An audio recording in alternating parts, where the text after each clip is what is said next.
Thanks, Sarah. Hi, guys. How are we doing? Good? You guys doing well? You can do better than that. You guys doing well? Yes. Good. Excellent. So you guys are tired. I know I'm the only thing that sits between you and beers, but I'm feeling it too. I'm mildly jet-lagged. So if I start mincing my words, just shout at me, come here, wake me up. So I'm here today to talk to you about something that I'm hugely passionate about, which is search. But I'm conscious of the fact that I am sitting between you and beers. And I would like to ask you guys a few questions first. So make sure you're paying attention because no good answers, no beers. So first question, can I get everyone to stand up again? I know this is the second time you've done it. Bear with me. Okay. All right. I'm going to ask you a question. Can you please continue standing if you use Google search more than once a day? Stay standing. Do you use Google search more than 3 times a day? Stay standing. Do you use Google search more than 5 times a day? Stay standing. Look around you. This is incredible, right? Each and almost every one of you is still standing because you use search more than 5 times a day. I'm sure if I went to 7 and 10, most of you guys would actually still be standing. That's pretty powerful. And I think as digital marketers, you guys are all used to search. As Google, we're used to search, but I think we sometimes take for granted the sheer scope and impact that this has, not only as a tool on which we use, but it's become so integral to how we live our lives. You guys can sit down. Thank you for bearing with me. All right, so I'm going to spend roughly the next 10 minutes just giving you some insight into how we actually build a search engine and organic search. So this is kind of stepping away from your day-to-day and just letting me talk you through how we're trying to build a search engine of the future. And then I want to spend about 20 minutes talking to you and building on Anais's presentation, talking to you about the power of search for building your brand. And, you know, search is something that often goes not unnoticed, but undervalued in the context of how important that is to being in front of your audience. You guys were searching more than 5 days a day. Your customers are searching more than 5 days a day, so you need to be there. But to kick us off, I wanted to share one of my favorite videos. It's about 30 seconds long, about the impact of search and kind of the evolution of search and the vision of what we want to become as a knowledge engine. And I'll ask the team to roll the video. How far away is Mars? Well, it's 141 million miles from the sun, so pretty far. Why is it red? Because its surface is made of iron oxide. Why do they call it Mars? Well, it was named after the Roman god of war. You're so smart, Dad. Did I ever tell you about Jupiter? Right, so it's something that gets me every time. It's really about search in your hands, making you more knowledgeable, smarter, making your life just easier, and making you a really smart dad. All right, so let's go back. Okay, so search by the numbers. If we take a step back and just think about search more generally, we see, our Google algorithm sees about 60 trillion web addresses. That's compared to 1 trillion in 2008, right? That is absolutely huge. So trying to build a search engine of the future is getting harder for us to do. There's so much more information out there in the world. If we see about 3 billion searches every day, and that's pretty impressive. What's more impressive is the percentage of those queries or search terms that we as Google have never seen before in that format. And that's 15% of 3 billion queries we see every day we have never seen before. And so while we think about, you know, when users use search, we know what they're searching for. We know what they're using search for. No, we don't. They don't even know what they're using search for. That's evolving, and we're seeing that come through in the data. Let me see. Okay. So we crawl about 20 billion sites a day, and we have about 100 petabytes stored in our index. If we were to actually put that on DVD files, that would be just shy of 4,000 hours of DVD playback. So let's cast our mind way back to 1998. I'm sure you guys have probably even forgotten what this looks like. But remember this clunky page, 10 blue links, not very intuitive or helpful. And look, if we do the same query today for hotels in Chicago, what we get much richer information, much more useful data that helps make your lives a little easier.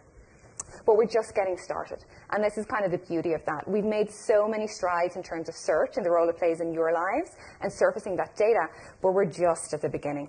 And really what we're trying to achieve, and I'll use the words of Larry here, where he says the perfect search engine should understand exactly what you mean and give you back exactly what you need. That's really, really hard to do, and that's a really, really ambitious goal, but we feel it's the right one. And to get us a little closer to that goal and to build that search engine in the future, we kind of think about it in 3 different ways. We think about how do we create great answers, how do we enable a conversation with users, and how do we anticipate user needs before they even need to search. And I'll just walk through a couple of examples of how we're doing that today, and you will or may not have seen some of this in the wild. So if we start with the very basic answers, that's what search is about, giving you the answer to your question. We used to give you the answer to your question in a series of links, just 10 blue links on a page, not very helpful relative to what we can give you today. One of the pivotal moments for us in defining moments was when we actually launched the Knowledge Graph a few years back. Now, up until the Knowledge Graph launch, which you guys are familiar with, I know Neil demoed it earlier when you were looking at Dublin Airport. Before we launched the Knowledge Graph, our algorithms, we understood strings of text. So we understood text strings. What we didn't understand was things. The Knowledge Graph actually enables us to understand real-life world things and how they all connect together. So to give you an example, if I were to search for who were the founders of Cornell University, I'm seeing Ezra Cornell here. I don't have to click anywhere. I don't need to go anywhere. We're trying to get that answer to you before you even have to do another search. If I asked how old was he when he died, you get the answer right there and then. We want to minimize the clicks that you're using to get there.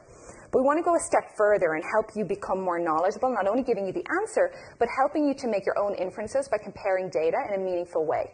One thing we're experimenting with right now is like a compare function. So if I were to search for compare Seine versus Loire, you will actually see a side-by-side comparison of the Seine versus Loire, and you can, from there, make your own conclusions. But we don't want to give you answers just about the world. We want to give you answers about your world. And you'll start seeing this roll out. If you're a signed-in user and you search for My Flights, you will actually see the data as it relates to your world, and that answer pulled into your search result that only you see. The same is true, another example of My Last Order. So we go from the world also to your world. So that's answer, and that's pretty simple. Where it gets a little tougher is when we think about having a conversation. And this is hard. A voice search is very, very important to us, and it's an area we're putting a lot of resources into. But it's not easy, because the machine doesn't speak the way we do. So I don't ask the question, Eiffel Tower height.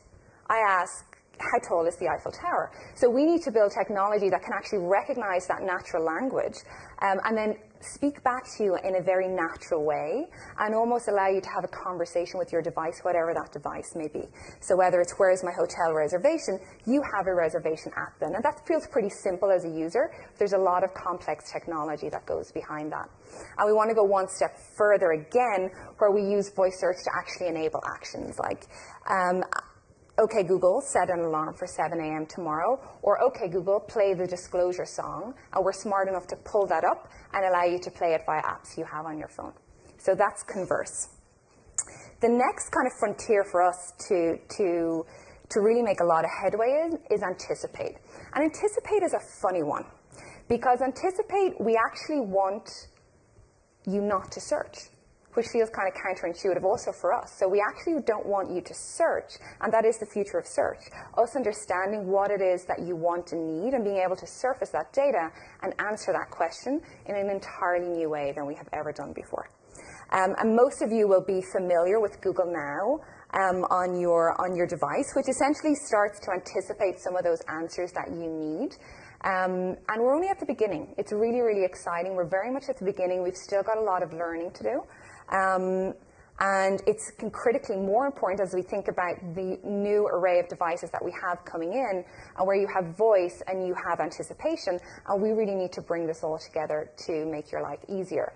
And our hope is that, and as technology evolves, in a couple of years we may be feeling that it was so archaic that we would whip out our phone, put in a password or unlock our phone and actually search for something. So the future of search is almost kind of not searching at all. But so what does this mean for you guys as advertisers? Now, it means rethinking search.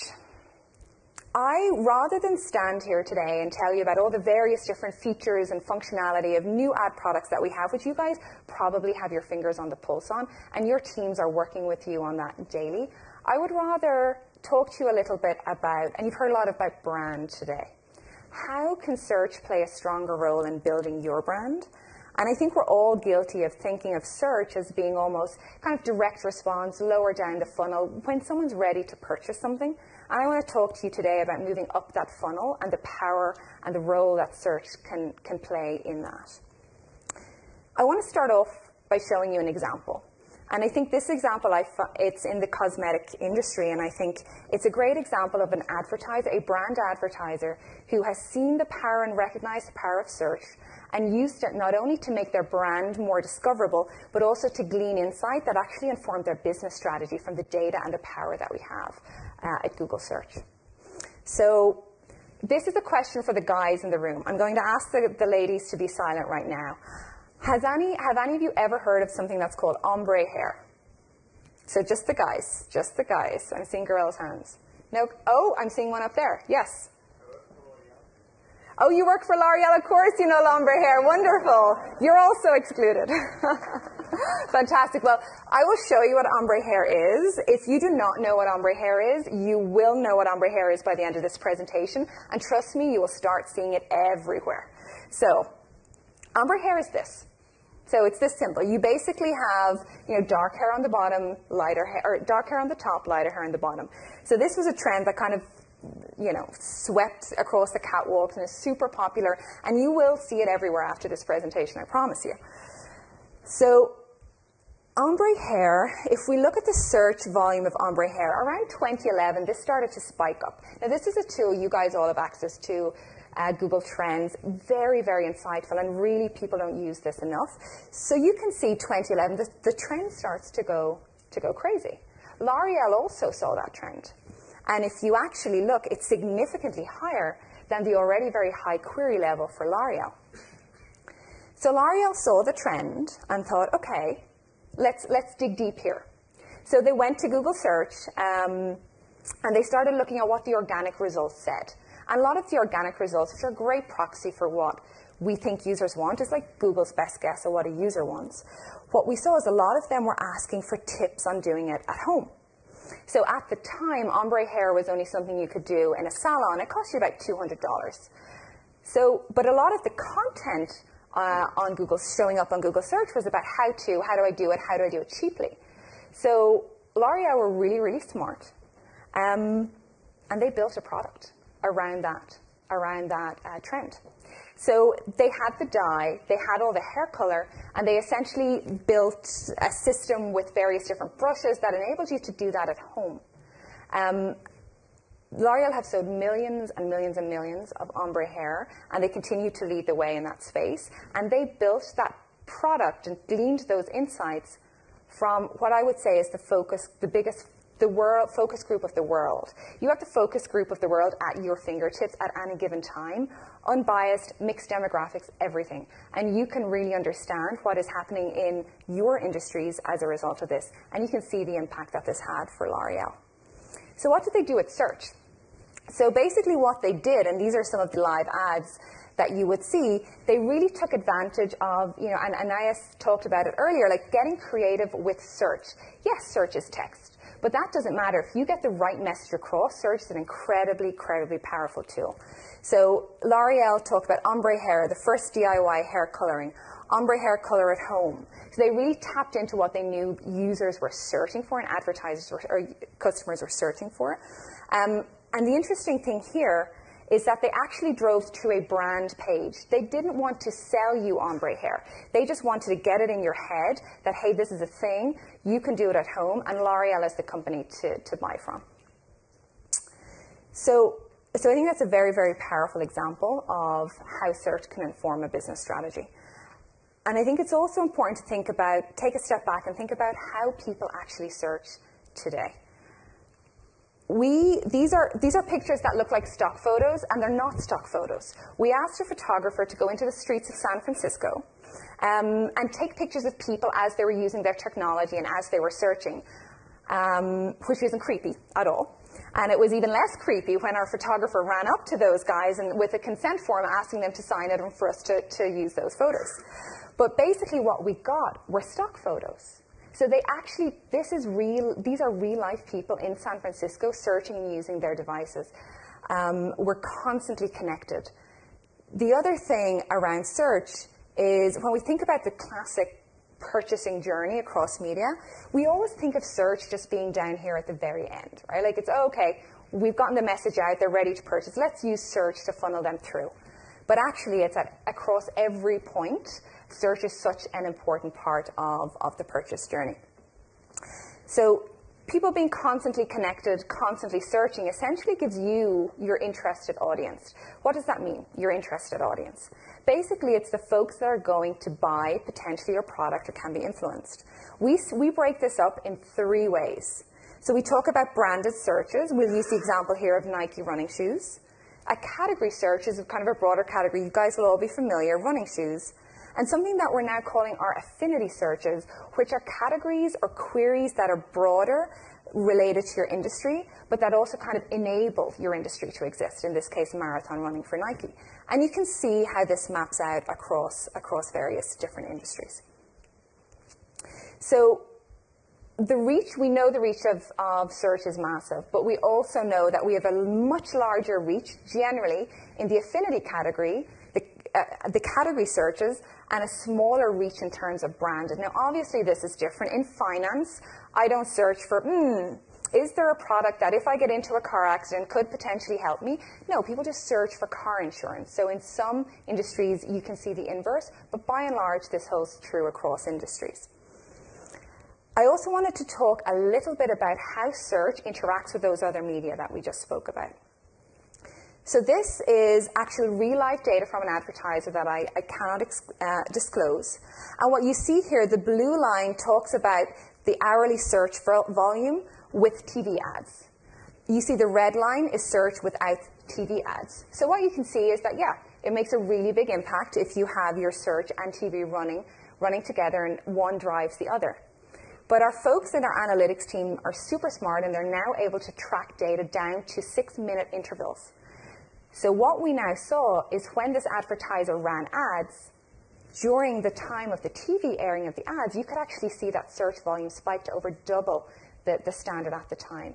So you can actually see that real-time impact of having TV together with search. So let's walk through an actual example of this. Let's go back to our Nike running shoes. If I do a search for Nike running shoes, here's the search results page.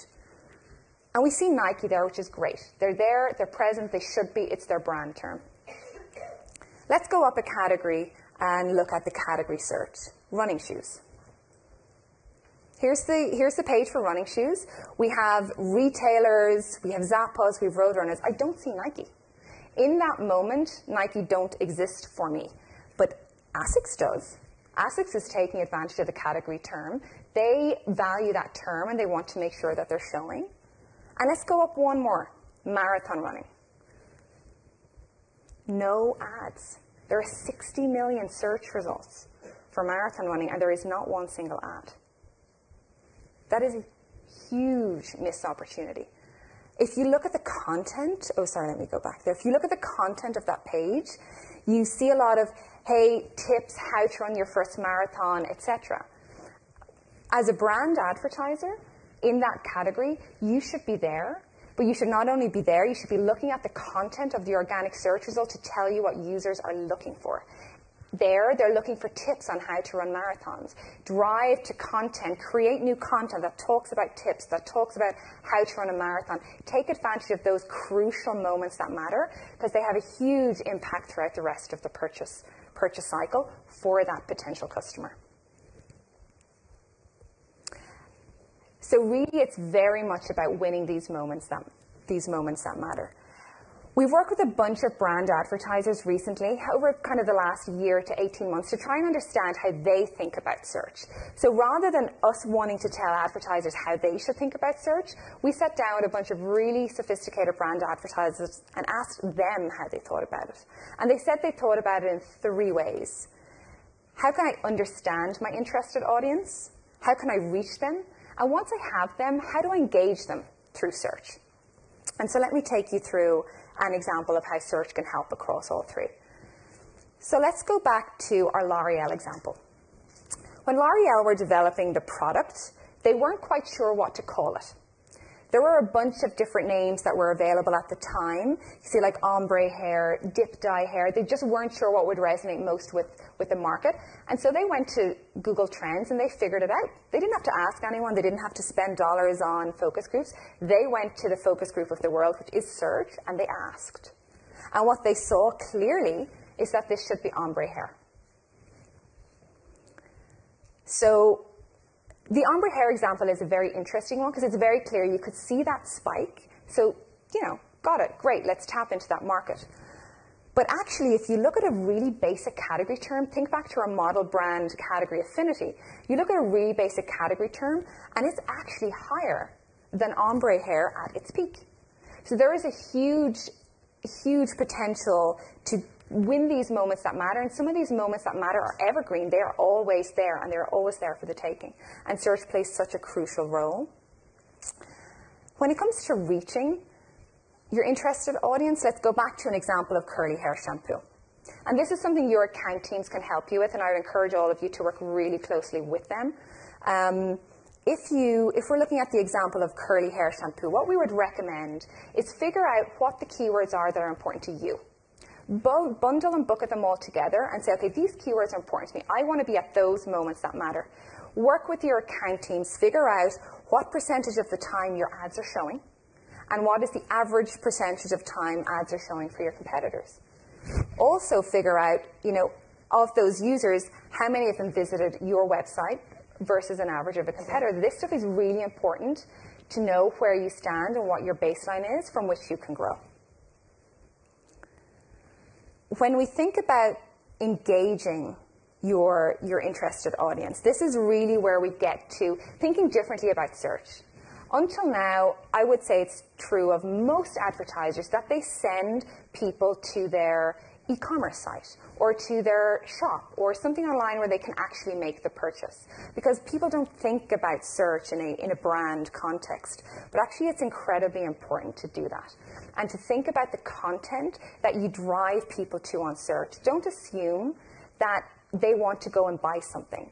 Think about the query that they're searching on. Look at the content that's coming up in organic search that will actually help you anticipate how and what they're looking for. And I'll show this to you with an example where I think an advertiser really has nailed it on healthy breakfast.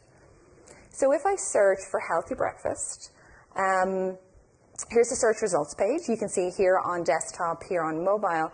And a lot of the content, if we take a closer look at the organic content, a lot of the content here is actually around how do I make healthy breakfast for weight loss. They're not actually looking to go and buy, what exactly am I going to eat for breakfast today, and send me to the store, I want to buy it. They're looking for information. They are so receptive at that moment to your potential message. And the advertiser, I think, that nailed this is actually Special K. Look at their ad. It's like, enjoy a variety of over 40 healthy breakfast foods. Try this, various different things. They're the only person showing at that moment on that query. It seems like really basic stuff, but it's a missed opportunity that so many folks miss out on. When they drive to the content they actually drive to, you will see it's not buy a bowl of Special K, go to your nearest supermarket and pick it up. It's actually to a rich, what we call like a branded site. They're just taking them to content where the user can navigate through and explore. And this is where Special K, I think, have really thought outside of the box and aren't thinking about search as an afterthought. It's not a line item in their marketing mix. It's central to their strategy from how they're doing this on Google Search. So for brand So it gets to a challenge when we think of measuring the results, right? We've talked a lot about brand, but yet we measure search in a very performance-driven way. We think about cost per click. We think about the click-through rate. We think about our cost per acquisition. Some of our most innovative advertisers are starting to teach us about how they think about search. So beyond moving from, or we need to go beyond cost per click, click-through rate, conversion rate, but to what? And so these are some of the things that they're measuring. Impressions, website visits, engagement actions, like are people doing certain things on their site that you value as a brand? What is your share of voice across all of the available impressions that are important to you? And what is the brand perception? So these are the kind of things that our most sophisticated brand advertisers are thinking about. And this is kind of where I think we're both, from an advertiser and a Google perspective, at the beginning of this journey. We've always thought about search in what we see on the left-hand side. Now we really need to shift and start to think about what we see on the right-hand side. One of the things that I wanted to close on and talk to you guys a little bit about was actually that perception, that last point that we just saw on the previous slide. We know there have been various different studies that say it's important to be on the page for top-of-mind awareness. It actually influences people's perception. Not only is it important to be on the top of the page, but your user, your potential customers, expect you to be there, and they feel that it adds more credibility when you are. So we had seen this from various different studies, and there was various different anecdotal evidence. So we said, you know what, let's do a study ourselves. So earlier this year, we actually published research together with Ipsos Media, where we ran research with about 800 consumers in the US, who across roughly about 12 verticals or industry, and we had, A/B testing. A group just saw the organics, a group just saw organic plus the ad, and we actually had a series of different questions tailored at trying to understand how did that impact the top-of-mind awareness or unaided brand awareness also. So we asked questions like, hey, when you think about small cars, who do you think about? So we didn't prompt them for the brands. It was very much unaided and top-of-mind. What we saw, and you can see this across various different industries. Here are some examples in automotive, B2B, CPG, and retail. But overall, we saw an average of almost 7 percentage point uplift in top-of-mind brand awareness. That is massive. That is almost like 80% uplift on where they were in terms of how often a consumer thought about their brand, purely by that brand being there, just by being there on the page. And I'd be happy to share this. We can bundle this in the material that's going out. It's a fascinating study, very, very recent, and well worth a read. So to close, I think we just need to rethink it. Right? Like we haven't got this all figured out. We don't know exactly, how are we driving brand, how are we driving sales, various different things. But what we have realized is that we're not utilizing the full power of search as advertisers, and there is so much untapped potential that we still have. And I think that if we challenged ourselves to think more about search as a brand platform or a way to drive and a gateway to your brand platforms, that you guys will actually expand your reach, build your customer base, and ultimately build your brand, which has been an ongoing theme for today. And so I wanted to leave you with that and leave enough time for questions. Yes, I think we've got time for some questions.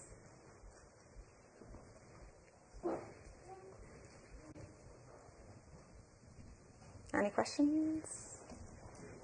Yeah, great. Well, let's get the mic over. So I work for Oxfam GB, and we started trialing using search for branding a lot more. Okay, great. And well, the big problem is trying to change the attitude of maybe the senior budget holders. So first off, it would be lovely to work closely with Google doing some brand tracking. So would be fantastic. But otherwise, any advice you can give about kind of winning that argument internally? Yeah, I think that you hit a really good point there. And that it is just hard to get everyone aligned internally on what we should be focusing on for brand. And it's a tough one. People don't think about search for brand. I think there is a bunch of opportunities for partnership, and specifically around partnering on things like brand lift studies. If you guys want to invest the time in that, there are options that we can do there, which gives you really meaningful data to go back and have a conversation, not just aggregate data, but data as it relates to your company. And I think what we've seen other folks who are dipping their toe in the world of kind of search for branding is just being smart about where you spend your money. You don't need to go everywhere. And we're by no means saying you should be on every query and keyword that's important, that your potential customers are searching on, but figure out the ones that are important to you and invest there. And very much test. You don't need to invest the same amount of money across category and brand. Figure out the ones that are important to you and test in small increments, prove out the value, but then look at the impact across all of your media. That's another pitfall that folks fall into, is they just continue to look at that CPA, they just continue to look at the sales coming through from search rather than the pie as a whole. Any other questions? Yes. I think we have one up here. Hi there. How are you guys innovating in formats? I know that's sort of... This is very close to my heart. That's exactly the team that I particularly focus on. So yes, Yes, you know that brings up a really interesting conversation around: is search a creative canvas, or is search a gateway to your creative canvas? Right? And so I think we're still figuring that out. So my team actually ran, you guys may be familiar with it, we actually ran a product and a search ad innovation that was called Image Extensions, where you are wonderful, where we ran image extensions on desktop. And essentially, for folks that don't know, that was 3 images across the top of the search ad. It was a good test. Results were positive. We've actually decided to shift towards mobile. So we're still figuring out what the right format is for you to get that message across. But we do have a team focused on what I would call our more visual aspects, because up until now, we've really had a lot of text. And we're trying to think, how do we bring a visual message in there that allows you to bring the content that you have across other media into kind of one seamless story on search. And so we're starting to figure out, okay, should we invest more as a creative canvas, or use search as a gateway, or some sort of a healthy mixture of both? Does that help? Yeah, I mean, we tested image extensions. Oh, you did? And we saw brilliant results from it, so we're a bit disappointed. Don't be. We're working on new and fancier versions. Please don't be disappointed. Great.